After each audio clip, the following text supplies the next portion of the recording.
Sakop nito. Yung kawayan niya, sakop nito. Ito po ang boundary ay. Basta't ilog lang po ang ano niya. Yan ay. Ay, yung kawayan po isa doon? Sakop nito yung pagkakasal. Diretso po ron. Pabundok. Pabundok siya. Yan, pabundok yan ay. Tapos yan, may sapa dito ay. Yan, may sapa. Yan ang sapa niya. Tabi ng property. Gaano nga kalaki ito? 1.7. 1.7 na. Laki may kahoy pa, may kahoy pa. Maganda pa rin lugar. Daming kahoy pa punta sa bundok. Daming mahogani. Madaming ulingin. Mahogani, nyugan. Pantay-pantay. Tapos may mga saging din doon. Maraming saging sa yunan. May kalsada po ito, hindi pala simentado pero malapit na sa simentado ito. Ito na may inasimento na. Inaayos na itong kalsada nito. Yan ang frontage siguro nito. Hanggang doon lang sa may kawayan din. Daw po, yung pabuhay. Siguro mga 100 meter lang frontage niya.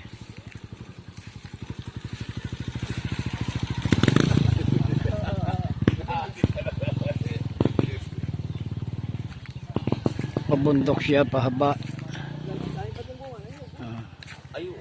Yan, yoga naman siya. Ito po ay may bahay siya. Yan, madaming saging. Madami din ang nyug. Yan. Plat itong ibaba. Pero ito may bundok din doon sa unahan. Dito sa tabing kalsada. Pantay siya. Pero maliit lang yung pabundok niya. Maluwang yung kapantayan. Yan. Madaming mahogani. Madami na ng saging. Ang puno ng nyug. Meron din.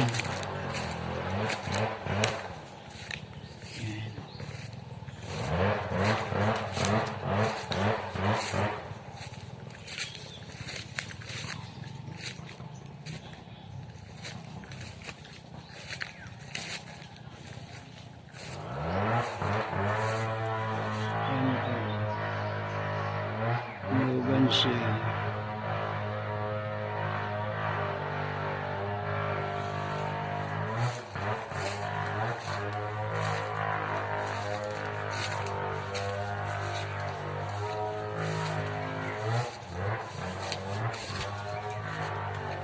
Yan po.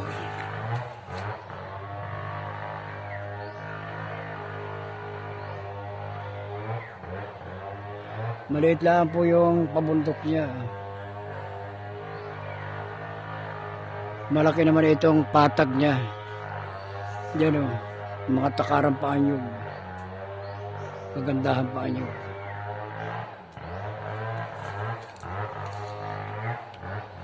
Yan, marami ang saging.